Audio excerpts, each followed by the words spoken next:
Bismillahirrahmanirrahim. Alhamdulillahirabbil alamin. Allahumma shalli ala sayidina Muhammad wa ala ali sayidina Muhammad. Assalamualaikum warahmatullahi wabarakatuh. Ikhwan dan akhwat pendengar Radio Silaturahim dan juga pemirsa Rasil TV yang dirahmati Allah. Alhamdulillah kita kembali berjumpa ikhwan akhwat di Selasa siang hari ini, tanggal 15 Jumadil Akhir 1446 Hijriah atau tanggal 17 Desember 2024. Kita kembali di acara Tausiah Siang bersama Ustadz Pawas Abizawiyah yang alhamdulillah telah hadir di studio. Kita sapa terlebih dahulu ikhwan akhwat. Assalamualaikum warahmatullahi wabarakatuh Ustadz. Waalaikumsalam warahmatullahi wabarakatuh. Sehat semangat terus Ustadz ya? Alhamdulillah sehat semangat afiat. Alhamdulillah. Hari ya tambah seger nih. Alhamdulillah Ustadz, hujan terus Ustadz. Alhamdulillah ya? Segar. Biasanya orang kalau hujan terus kisut. Ini beda harus tegar, harus semangat ya. Masya Allah. Ini akhir tahun juga nih ya. Akhir tahun. Bentar lagi kita akan meninggalkan tahun 2024 nih Ustadz kalau bulan Masehinya hidup. Masya Allah. Kita berharap sih ya tahun ini amal baik kita diterima Allah Ta'ala. Amin, amin ya rabbal alamin. Kesalahan, kekurangan dihapuskan, ditambal oleh Allah Subhanahu Wa Ta'ala. Betul, betul. Tahu nggak apa angan-angan saya nih tahun 2025 ini apa? Apa itu? Angan-angan saya bisa berlaku pada diri saya, antum, kaum muslimin muslimat, pendengar Rasil. Satu ayat Allah Subhanahu Wa Ta'ala yang berfirman tentang gambaran penghuni surga. Farihina bima atahum rabbuhum min fadlih.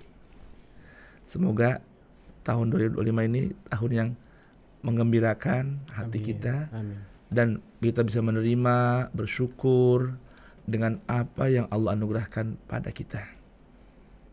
Karena walaupun kita nggak tahu ya tahun depan ini tahun ujian, nggak tahu tahun apa kita nggak tahu. Allah, ya. Tapi tentunya gini ya, jangankan kenikmatan, apalagi mensyukuri kenikmatan. Yeah. Setiap ujian pahala buat kita orang beriman. Penyakit kebaikan pahala buat kita. Iya, kita sabar ya. Semua indah lah. Kata baginda Rasul dalam sebuah hadis, ajaban li amril mu'min.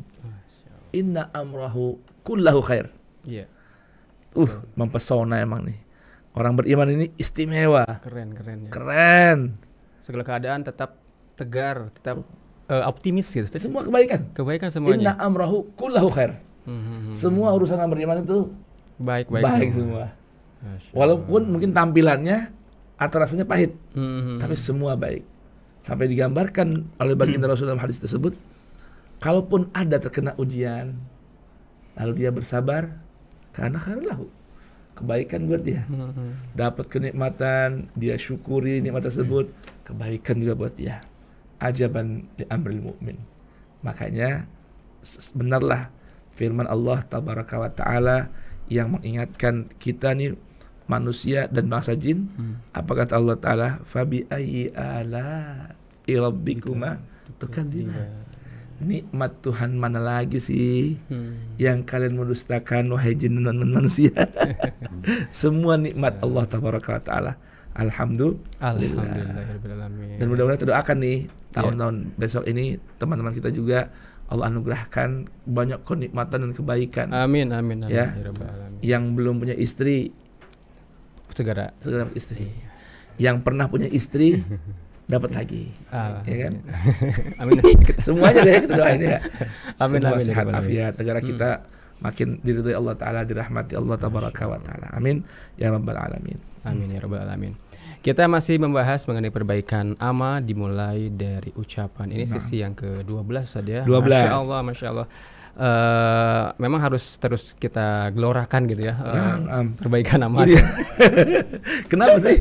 Soalnya saya lihat di Al-Quran ya. Di Al-Quran itu saya renungkan tema yang dari setiap ayat yang dimulai dengan kata kul. Firman Allah yang berbunyi kul, katakan wahai Rasul. Katakan wahai Rasul. Katakan wahai Rasul. Itu terulang di antaranya 300 kali lebih. Banyak sekali ya. Iya. Kul katakan ini. Kul ucapkan ini. Kul katakan begini. Itu kalau kita lihat bagaimana Allah memandu, membimbing Rasulnya ya. Ketika ingin menyampaikan risalahnya kepada hamba-hambanya, katakan ini. katakan ini. Jadi ucapan tuh begitu dahsyat. Iya. Ucapan tuh begitu dahsyat pengaruhnya. Begitu dahsyat. Itu. Makanya nggak salah ketika Allah tabaraka wa taala perintahkan dalam satu ayat yang jadi kita berangkat dari tema ini kan. Iya. Apa itu? Ya ayyuhalladzina amanu ittaqullaha wa qulu qawlan sadida yuslih lakum a'malakum. Allah berjanji berikan perbaikan. Allah berjanji kesolehan amal. Itu Allah tabaraka wa ta'ala berikan kepada para hamba-Nya yang beriman jika mau mengamalkan, berkata, bertutur, berucap yang baik dan benar. Qaulan sadida. Qaulan sadida.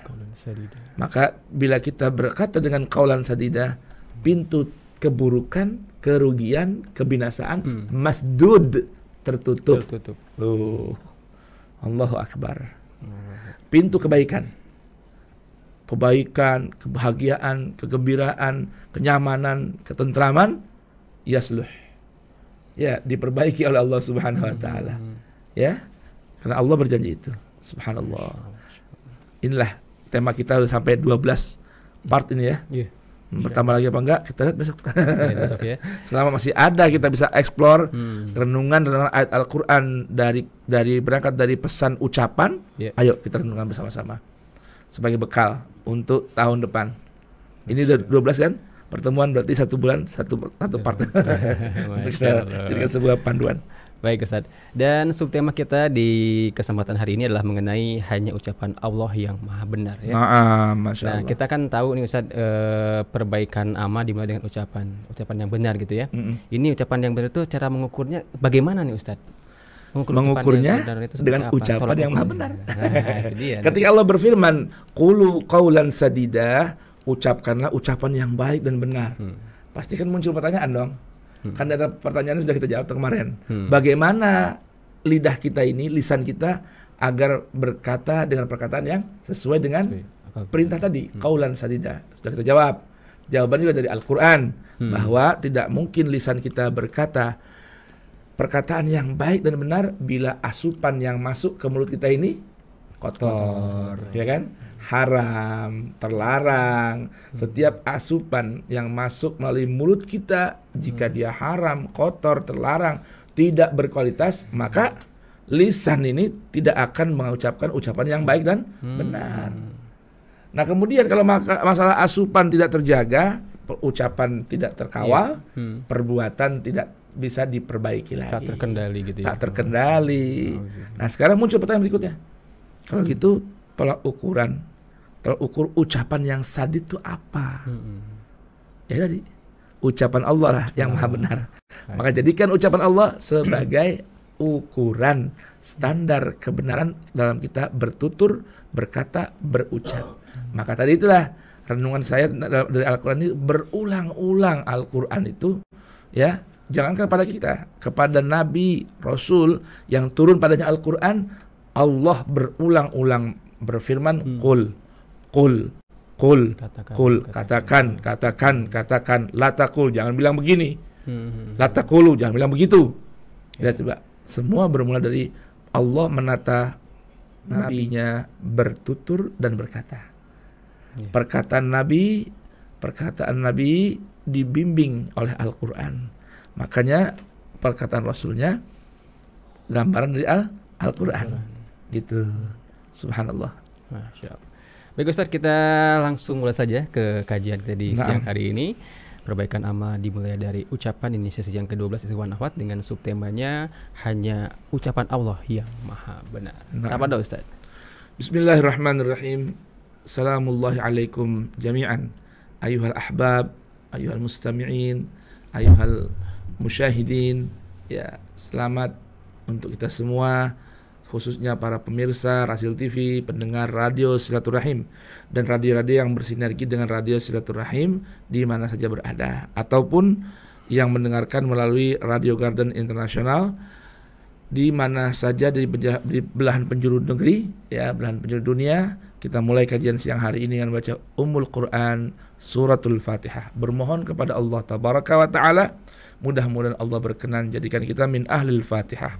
Tak lupa kita doakan dan kemuliaan Fatihah ini para guru-guru kita, orang tua kita yang sudah meninggal dunia, Allah berikan rahmat dalam kuburnya, Allah berikan ampunan bagi mereka, dan Allah jadikan kubur mereka raudhah min riyadil jannah.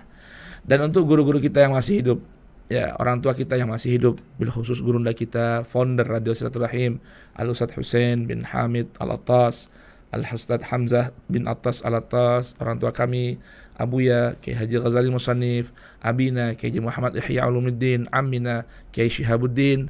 Kemudian untuk guru kami, Abah Al-Habib Abdurrahman bin Syekh Al-Attas, Abah Habib Al-Walid Umar bin Ahmad Al-Attas. Kemudian untuk guru-guru kami yang ada di mana saja berada, di negeri Indonesia, Malaysia, Thailand, dan khususnya untuk guru-guru kami yang ada di negeri Hadramaut, yaitu Al-Habib Abu Bakar bin Muhammad Bal-Faqih dari Battarim beserta Abna Al-Imam Hasan bin Abdullah Syatri.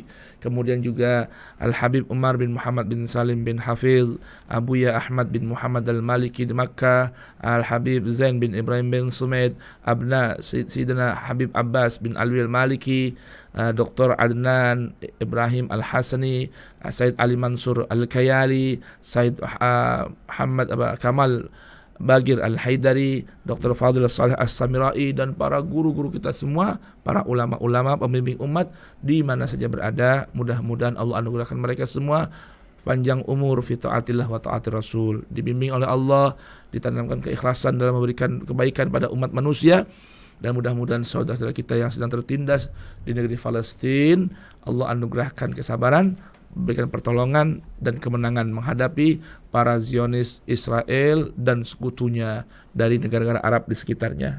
Ala hadhihi wa kullu niyatin salihah jali balikul khairin dafi alikul syarr wa ila hadratin nabil Mustafa Muhammadin sallallahu alaihi wa alihi wasallam. Al-Fatihah. A'udzu billahi as-sami'il 'alim minasy syaithanir rajim. Bismillahirrahmanirrahim.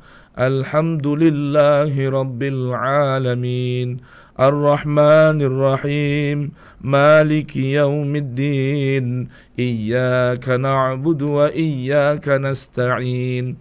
Ihdinas siratal mustaqim. Siratal ladzina an'amta 'alaihim ghairil maghdubi 'alaihim waladdallin. Rabbighfirli waliwalidayya walil mu'minina amin ya rabbal alamin. Amin ya Allah ya rabbal alamin. Semoga Allah limpahkan keberkahan di siang hari ini kepada kita semua. Amin. Tabara Ustadz untuk memaparkan materinya. Di subtema kita hari ini ada hanya ucapan Allah yang maha benar. Tabara Ustadz. Masya Allah.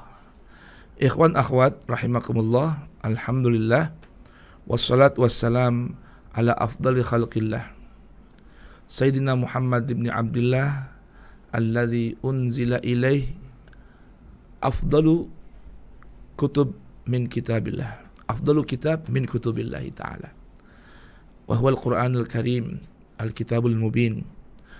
Wassalatu wassalam ala sayyidil mursalin Sayyidina Muhammadin wa alihi tayyibin at-tahirin wa ashabihi wa tabi'in bi ihsan ila yaumiddin. Subhanaka la ilma lana illa ma 'allamtana innaka antal alimul hakim wa la haula wa la quwwata illa billahil aliyyil azim. Rabbi shrah li sadri wa yassir li amri wahlul 'uqdatan min lisani yafqahu qawli. Rabbana atina min ladunka rahmatan wa hayyi lana min amrina rasyada. Rabbana zidna ilman hab lana hukman 'allimna min ladunka ilman tawaffana musliman wa alhiqna bis salihin walhamdulillahi rabbil alamin. Ikhwani wa akhwati, mustami'in, mustami'at, musyahidin, musyahidat Radio Silaturahim AM 729 dan Rasul TV untuk Islam yang satu, rahimakumullah. Dalam Al-Quran surah Shad, Al-Quran surah Shad, pada ayat ke-84 Allah tabaraka wa ta'ala berfirman, Qala fal haqqu wal haqqa aqul. Allah dalam kitab sucinya memberitahukan kepada saya dan Anda semua sebuah neraca ukur tentang satu hal yang maha penting dalam kehidupan kita, terkait dengan ucapan. Allah Subhanahu wa ta'ala berfirman, qala, iya Allah berfirman, fal haqqu, maka kebenaran itu hanyalah milikku. Al-haqqu, kebenaran sejati adalah milikku. Wal haqqa aqul, wal haqqa aqul, dan hanyalah kebenaran yang sejati, aqulu, yang senantiasa aku firmankan dan aku ucapkan. Allahu Akbar. Lihat bahagian pertama, Allah memberitahukan bahwa kebenaran sejati adalah milikku. Ya, kebenaran sejati adalah milikku. Karena arti al-haq itu masabata wa soha, sesuatu yang tetap, ya, dan pasti benarnya serta benar kepastiannya. Jadi sesuatu yang maha benar pastinya, ya, dan pasti benarnya. Itulah al-haq. Nah, Allah saja di antara nama-nama Allah yang indah, dari sekian banyak asma Allah al-husna, ada sebuah nama al-haq. Ya, al-haq, yang maha benar, tak mungkin salah. Ya, yang pasti setiap ucapannya, keputusannya, panduannya, ketetapannya sesuai dengan kenyataan. Al-haq diartikan juga kebenaran yang nyata, bukan angan-angan, bukan hasil teori atau opini, tapi benar, kejadiannya nyata. Al-haq. Nah, di sini Allah Subhanahu wa ta'ala memberitahukan bahwa Ia berfirman al-haqqu wal haqqa aqulu, dan hanya kebenaran yang pasti dan pasti benarnya yang aku selalu ucapkan. Maka berarti ucapan yang maha benar hanyalah satu, yaitu ucapan Allah.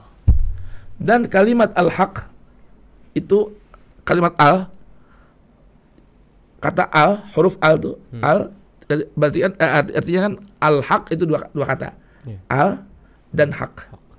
Al itu menunjukkan makna satu-satunya, satu-satunya, ya, the only one, the only one. Al-haqqu, satu-satunya kebenaran, yang bersifat pasti dan pasti benarnya. Tuh. Maka ketika tadi muncul sebuah pertanyaan dari kita, di saat Allah Tabaraka wa Ta'ala perintahkan pada kita, orang-orang yang beriman untuk bertakwa kepada Allah, dalam Quran surah Al-Ahzab 70, kemudian Allah perintahkan kembali selain bertakwa, dan aplikasi takwa itu dengan apa? Waqulu qaulan sadida, ucapkan ucapan yang baik dan benar. Lalu apa neraca ukur kebenaran dalam berucap? Yaitu satu-satunya ucapan yang maha benar, yaitu ucapan Allah. Ucapan Allah dirangkum dalam sebuah kitab yang bernama Al-Quran. Maka neraca ukur kebenaran adalah kesesuaiannya setiap ucapan dengan Al-Quran. Itulah jawaban dari sebuah pertanyaan. Apa neraca ukur kebenaran itu dalam berucap? Neraca ukur kebenarannya adalah ucapan yang maha benar, yang Allah firmankan, qala fal haqqu wal haqqa aqul, yaitu Al-Quran. Naam. Kalimat al-haq dalam Al-Quran itu terulang lebih kurang 176 kali dalam Al-Quran. Ya, 176 kali. Berulang-ulang. Dan diantaranya, ya, nama lain dari Al-Quran yang Allah beritahukan kepada kita terdapat dalam Al-Quran. Firman Allah Subhanahu wa ta'ala, qad ja'akumul haqqu min rabbikum. Ya, qad ja'akumul haqqu min rabbikum. Sungguh telah datang pada kalian al-haqqu, satu-satunya kebenaran yang pasti dan pasti benar, yaitu yang terdapat dalam Al-Quran. Karena Al-Quran itulah nama lainnya adalah Al-Haq. Maka ucapan yang paling benar adalah ucapan Al-Quran. Sampai-sampai Nabi kita sendiri, Nabi kita Muhammad sallallahu alaihi wasallam diberitakan oleh Allah Subhanahu wa taala, Al-Haqqu min Rabbik. Wahai Rasulku, Al-Haqqu min Rabbik. Wahai Rasulku, kebenaran yang pasti dan satu-satunya kebenaran adalah bersumber dari Allah Tuhanmu. Fala takunanna minal mumtarin, maka jangan sekali-kali dirimu itu merasa atau masuk dalam golongan orang-orang yang meragukan kebenaran Al-Quran. Itulah gambaran Al-Quran. Ya, bahwa Al-Quran adalah Al-Haq. Naam. Itu gambarannya Allah Subhanahu wa taala beritahukan dalam Al-Quran tentang apa? Tentang kebenaran yang pasti dan pasti benarnya, yaitu yang terdapat dalam Al-Quran. Ya ayuhan nas, qad ja'akumur rasulu bil haqqi min rabbikum fa aminu khairan lakum wa in takfuru fa inna lillahi ma fis samawati wal ardi wa kana Allahu aliman hakimah. Nah, oleh karenanya setiap ada ucapan dari siapapun yang mengucapkannya, dari kita, Anda, atau orang lain, atau guru, atau tokoh, atau pemimpin, atau pejabat, hendaknya setiap ucapannya diukur dengan Al-Haq, yaitu Al-Quran. Itu jangan melihat siapa yang berucap, namun apa konten ucapannya. Nah, ketika diukur di hadapan Al-Quran yang merupakan mi'yarul haq, ya, neraca ukur kebenaran, bahkan tolak ukur, batu uji kebenaran, itu sesuai, maka boleh kita ambil dari siapapun. Dari siapapun yang berkata. Sebaliknya, sekalipun perkataan itu mengatasnamakan baginda Nabi, ucapan tersebut mengatasnamakan baginda Ar-Rasul, ucapan tersebut mengatasnamakan tokoh-tokoh agama, ucapan tersebut mengatasnamakan sekelompok orang, ya, dalam sebuah konsensus misalnya, ya, ada sebuah konsensus menyepakati satu ucapan, ataupun ucapan mengatasnamakan guru kita atau orang yang kita hormati, itu semua belum mendapat nilai kebenaran kecuali bila sesuai dengan mi'yarul haq itu sendiri, neraca ukur kebenaran, yaitu Al-Quran. Maka bila ucapan sesuai dengan panduan Al-Quran, maka boleh kita terima dan kita amalkan.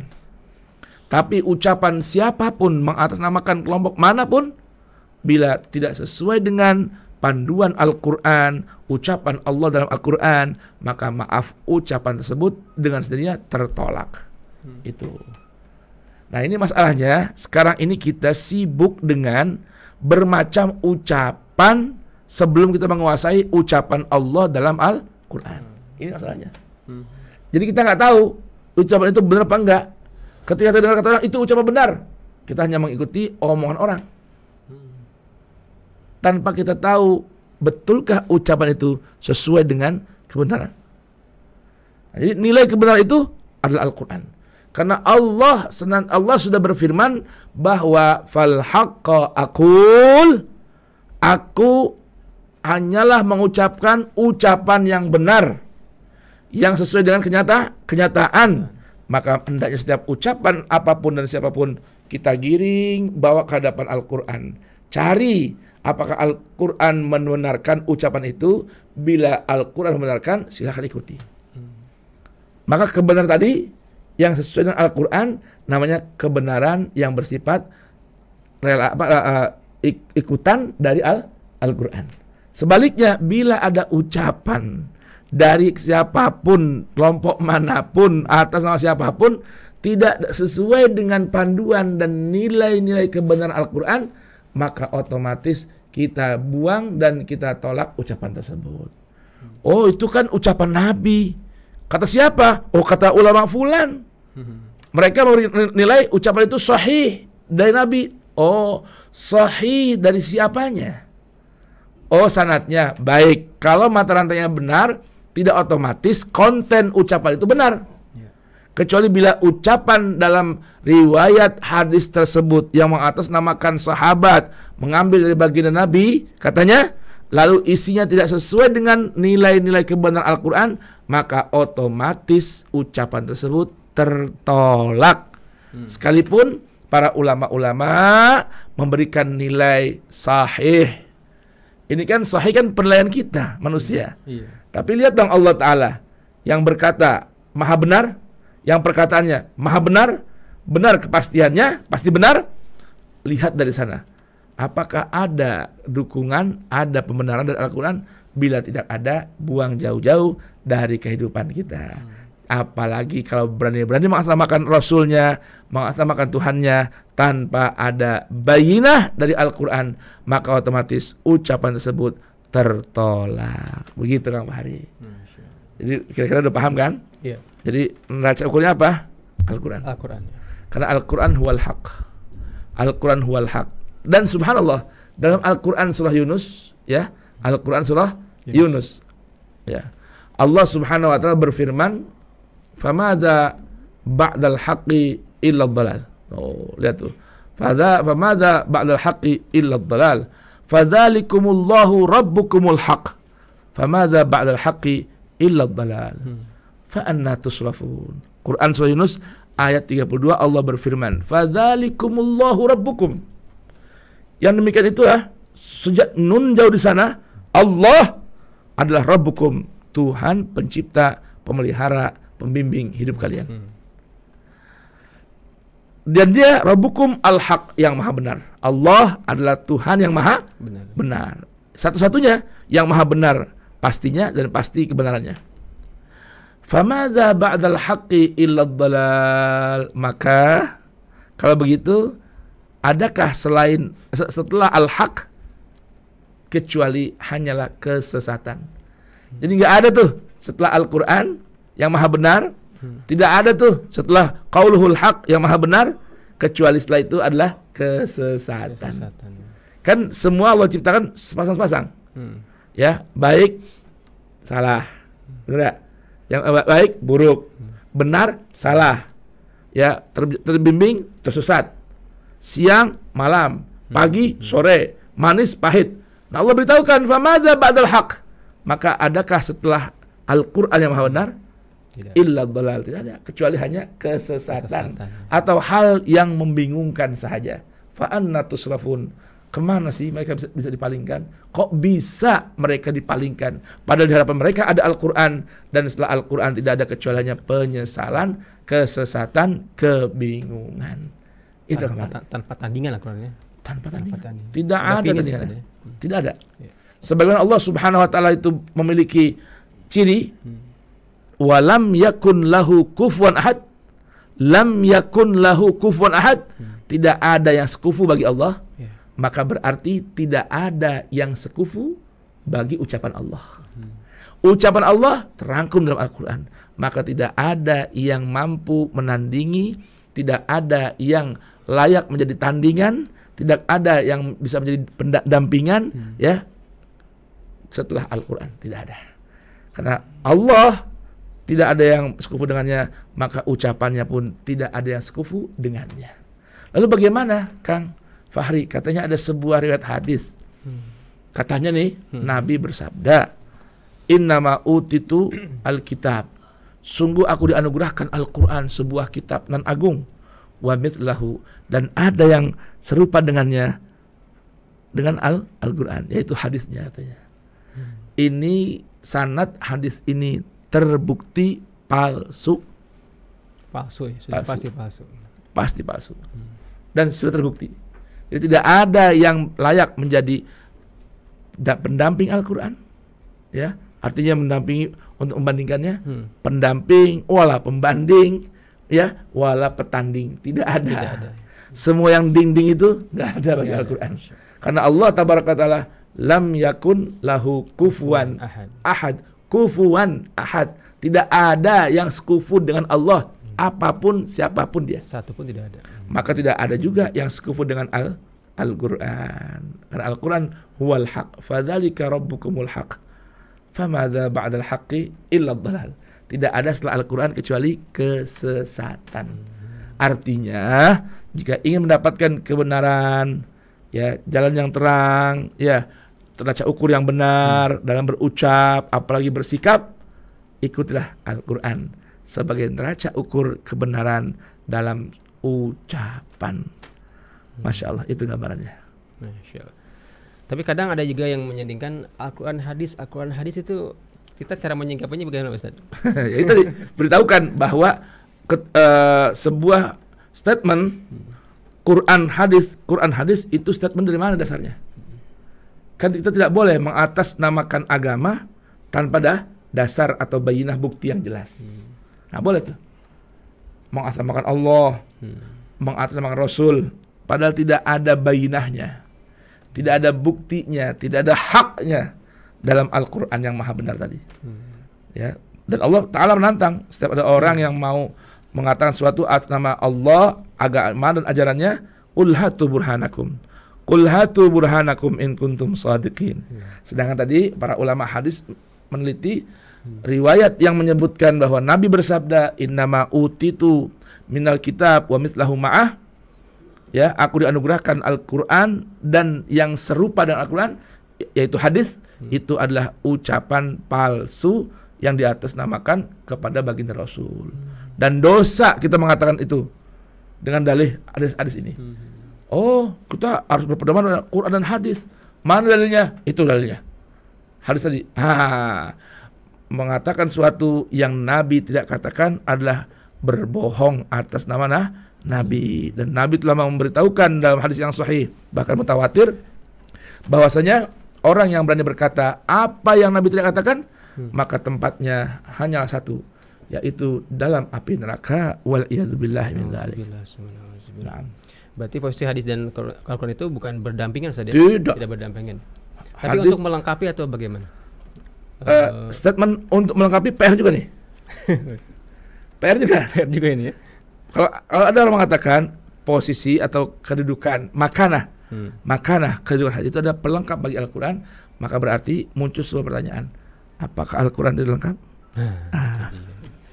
Bahaya juga ya. Dan Allah berfirman, al-yauma akmaltu lakum dinakum wa atmamtu alaikum ni'mati wa raditu lakumul islama dina. Ya, hadis-hadis Nabi boleh kita berikan tempat dalam ajaran Islam.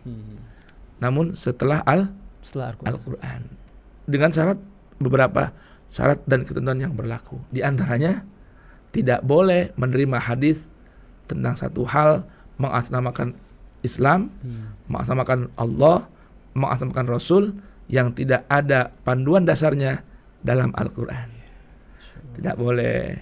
Banyak contohnya, banyak contohnya. Contohnya misalnya mengatakan rajam, ya, rajam itu apa? Hukuman, sanksi dengan melempar batu kepada yang terkena sanksi rajam tadi, hukum rajam hingga mati. Lalu dimatakan rajam ini adalah hukum Islam. Itu tidak benar. Dalam Al-Quran tidak ada satupun ayat yang menjelaskan atau sekedar menyebutkan bahwa rajam adalah bagian dari hukum Allah. Tidak ada.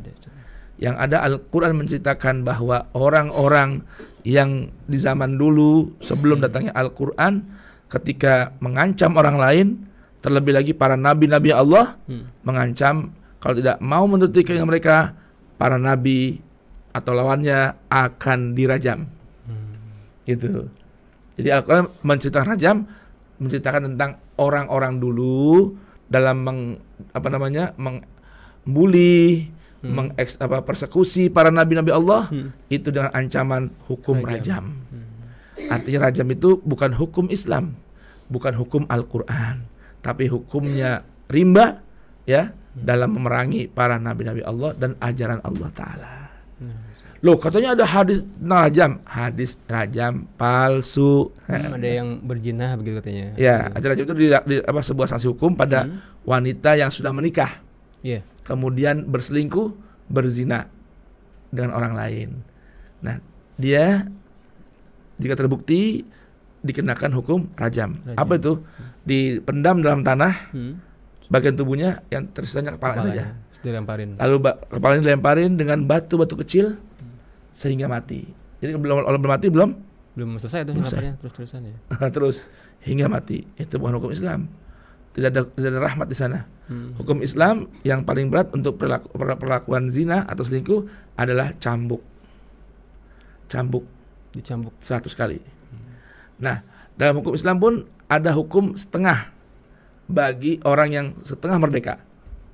Budak-budak gitu ya. Ya, jadi misalnya orang merdeka dihukum cambuk 100 kali, para budak dihukum cambuk 50 kali. Nah, sekarang kalau rajam dilakukan, dijalankan buat orang merdeka sampai mati, sekarang bagaimana bikin untuk orang merdeka setengah mati? Gimana? Susah juga ya. Apa dihitung batunya? Artinya ini ukurannya kalau dilempar dengan batu kecil seujung jempol gitu ya itu 1000 batu pasti mati. Nah, berarti itu orang yang nggak merdeka 500 batu. Apa bisa begitu? Nggak bisa kayaknya. Karena lemparan ini kan ukurannya juga, kekuatan lemparan kan beda-beda. Power dari tangan ini. Kalau cambuk tidak, sudah Al-Quran tetapkan 100 kali untuk orang merdeka, yang orang tidak merdeka dapatkan setengahnya 50 kali. Kalau hukuman mati, nggak ada hukuman setengah mati. Itu satu contoh hadis tentang rajam katanya. Yang dinamakan Islam ada hukum rajam. Tidak ada. Dalam Al-Quran, dalam ajaran Islam tidak ada yang namanya hukum rajam. Itu bukan hukum Islam. Hukum para orang-orang jahiliyah mengatasnamakan Islam dan disusupkan dalam ajaran Islam melalui riwayat hadis. Dan Nabi bercuci tangan dari ucapan itu. Karena apa? Karena baginda Nabi, baginda Rasul tidak mungkin menambahkan satu hukum yang tidak ada dalam Al-Quran. Sebagaimana Nabi dilarang untuk mengurangi apa-apa yang sudah disebutkan oleh Al-Quran. Begitu kabarnya. Baik Ustaz, kita jeda dulu Ustaz ya. Oke, kita jeda dulu. Nanti yang ingin bergabung bertanya bisa kirimkan melalui WhatsApp Rasil Iwan Ahwad di 081119999720. Kami segera kembali.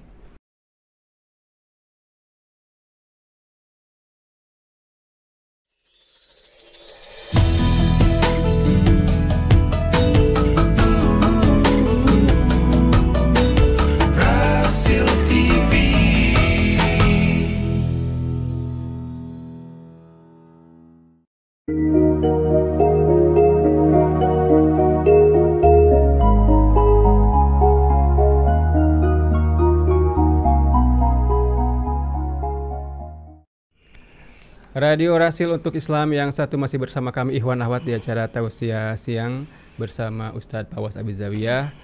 Perbaikan amal dimulai dari ucapan, ini bagian yang ke-12 dan subtemanya hanya ucapan Allah yang maha benar. Ini sudah sesi yang kedua. Ini ada yang bertanya Ustadz di WhatsApp Rasil. Masya Allah. Insya Allah masih ada hubungannya dengan pembahasan kita di hari ini Ustadz ya, mengenai ucapan atau tutur kata yang baik. Dari Ibu Pemi Ustadz di Tebet, kita bacakan. Assalamualaikum warahmatullahi wabarakatuh Ustaz. Waalaikumsalam warahmatullahi wabarakatuh. Saya sangat miris dengan pergaulan anak-anak kita zaman sekarang ini Ustaz. Allah. Perilaku dan ucapan mereka sangat mengkhawatirkan. Dulu semasa SD, SMP dan SMA ada mata pelajaran budi pekerti, etika gitu ya. Dan kita semua diajarkan bagaimana bertutur kata pada orang yang lebih tua. Sekarang semua pelajaran itu sudah ditiadakan Ustaz. Bagaimana anak-anak sekarang bisa hormat dan bertutur kata yang pantas pada orang tua atau orang yang lebih tua. Saran Ustadz sangat diharapkan pada para pendidik agar di sekolah ada pelajaran itu kembali Pak Ustadz. Terima kasih. Bismillahirrahmanirrahim. Rabbana zidna ilman alhiqna bis salihin. Dulu, zaman dulu, pelajaran yang terkait dengan akhlak namanya pelajaran budi pekerti. Budi pekerti ya. Lalu zaman saya mungkin teman kamari juga ganti PMP zaman saya Ustaz. Pendidikan moral Pancasila. Bagus juga karena itu kan pendidikan moral sesuai dengan aturan Pancasila. Sedangkan Pancasila ini merumuskan juga diantaranya para ulama, tokoh-tokoh negarawan nasional. Nah, sekarang udah nggak ada. Digantikan apa ditiadakan? Digantikan kemudian. Diganti namanya lagi. Dan setiap ganti nama downgrade terus itu berarti. Downgrade. Tadi budi pekerti, yang itu acuannya adalah iman, Islam, keagamaan, diganti dengan pendidikan moral Pancasila. Masih lumayan, walaupun downgrade. Nah sekarang turun lagi. Namanya diganti apa? PPKN ya. Pendidikan Pancasila dan Kewarganegaraan kalau nggak salah. Betul. PPKN gitu. Punya betul juga nggak tahu istilah sekarang. Ya tentang akhlaknya, ya downgrade lagi. Buktinya sekarang di sekolah-sekolah saja, jangan di luar sekolah.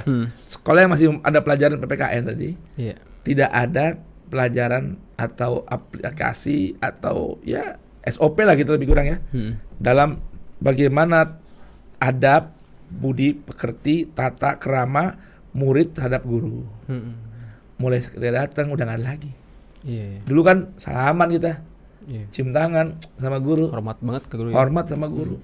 Dulu ada orang tua, anak kecil nggak berani lawan depannya. Betul nggak? Iya benar. Gitu. Saking hormatnya gitu. Saking ada pelajarannya. Adabnya ada. Ada pelajaran itu.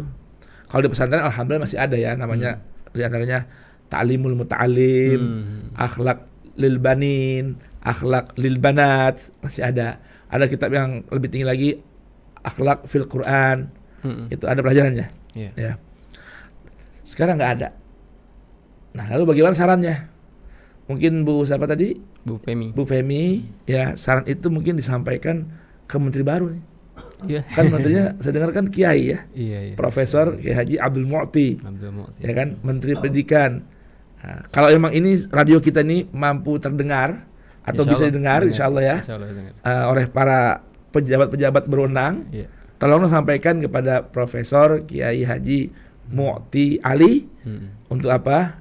Untuk bisa lagi di pelajaran sekolah umum maupun yang di bawah naungan Departemen Agama ada pelajaran budi pekerti. Al-akhlaqul karimah, tata krama, bukan sekedar etika. Kalau etika itu bahasa Yunani, Kang Fahri. Artinya topeng. Topeng ternyata. Kebohongan dong. Kebohongan. Depan doang itu. Ya kan? Itu etika itu. Tapi kalau akhlak tidak. Dari jiwa, dari hati. Itu kan penjiwaan dari antara akhlak, makhluk, khalik. Gitu. Jadi akhlak itu perilaku yang al-khaliq Tuhan inginkan bagi kita. Itu akhlak. Jadi akhlak itu perilaku, tindak tanduk, ucapan, perbuatan yang disukai, diinginkan oleh khaliq terhadap makhluknya. Makanya kan ada sebuah ungkapan takhallaqu bi akhlaqillah. Berakhlaklah kalian, berbudi pekertilah kalian dengan akhlaknya Allah. Allah tabaraka wa ta'ala, nama pertama yang sering disebut-sebut adalah Ar-Rahman Ar-Rahim. Akhlak yang pertama dan utama setelah lafaz Allah adalah ramah, santun, kasih, sayang. Itulah rahmat. Ya, itu akhlak yang mesti pertama diamalkan oleh setiap hamba-hamba Allah. Jadi saran itu kalau disampaikan ke yang berwenang, Bapak Menteri Pendidikan, Bapak Presiden kita yang baru, ya tolong dong ada lagi pelajaran budi pekerti di lembaga pendidikan nasional, baik yang di bawah naungan pendidikan dan kebudayaan ataupun di bawah naungan Departemen Agama, Kementerian Agama. Itu ya, tidak lagi ada akhlak. Dalam sebuah ayat disebutkan kan, sebuah umat itu kekal ada selama masih ada akhlaknya. Kalau udah hilang akhlaknya, maka hilang itulah komunitas umat manusia. Nah, bagaimana yang paling bagus? Bagaimana caranya merumuskan para menteri, ahli pendidikan, bagaimana akhlak Al-Quran bisa menjadi sebuah kurikulum pelajaran. Kenapa? Karena Al-Quran jangankan perbuatan, ucapan saja sudah sangat ditata. Ya, fal haqqu wal haqqa aqul. Maka ayo kembali kepada Al-Quran, ya. Ada pelajaran di madrasah khususnya tentang apa? Akhlak, yang sumber utamanya adalah Al-Quran. Akhlak kepada orang tua, akhlak kepada Allah, akhlak kepada Rasul, akhlak kepada malaikat, ya kan? Kan itu bagian dari akhlak itu semua. Ketika kemarin kita bahas Quran surah Qaf ayat 18, ma yalfidhu min qaulin illa ladaihi raqibun atid. Ya.